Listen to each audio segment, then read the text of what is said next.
Bonjour à tous, pour ce programme de construction numéro 7, vous aurez besoin du compas, du porte-mine ou du crayon à papier et de la règle. Vous avez pu donc faire une figure à main levée et vous avez pu imaginer à quoi va ressembler la figure finale. Pour tracer le segment AB, moi pour que ça puisse rentrer dans mon écran, je vais plutôt la placer dans ce sens-là, donc de 5 cm. On vous demande de placer le point au milieu de AB, pas besoin du compas ici puisque la moitié de 5 cm c'est 2 cm 5. Je n'oublie pas de nommer tous les points A, B et ici O. On vous demande ensuite de tracer le segment CD de 7 cm, sachant que CD est perpendiculaire à AB. Je vais donc avoir besoin de l'équerre. Et O est aussi au milieu de CD. Donc j'ai compris que je devais tracer d'abord une droite perpendiculaire à AB passant par O.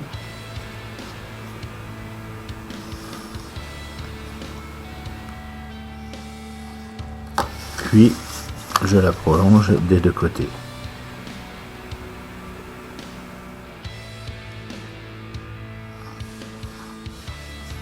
Je n'ai plus qu'à tracer le segment de 7 cm.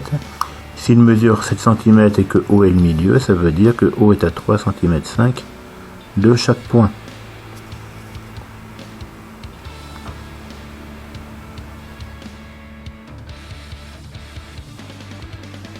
Et je nomme CD.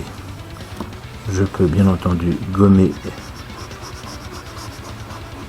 Ce n'est pas très propre, ma gomme est toute neuve, mais fonctionne mal.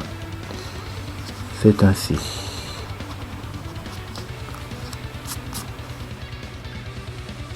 Donc avec mon dessin très sale, je vais continuer.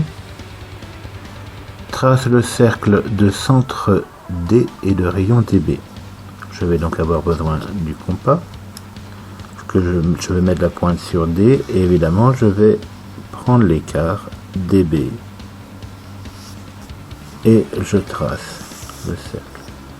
Je constate normalement, si mon compas n'a pas bougé, que le cercle passe aussi par le point A. Trace le cercle de centre B et de rayon BC. Donc cette fois-ci je vais mettre la pointe de compas sur B, c'est le même écart de compas, donc normalement ça va passer par C et par D.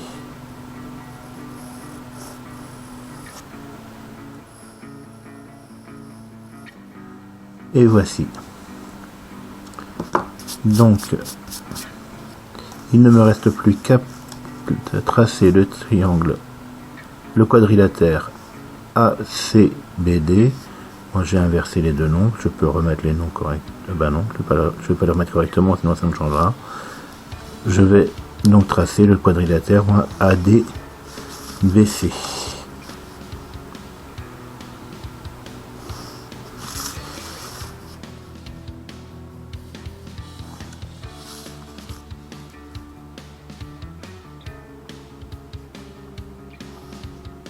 Et j'obtiens évidemment de nouveau un losange et mes deux cercles. Voici pour le programme de construction numéro 7.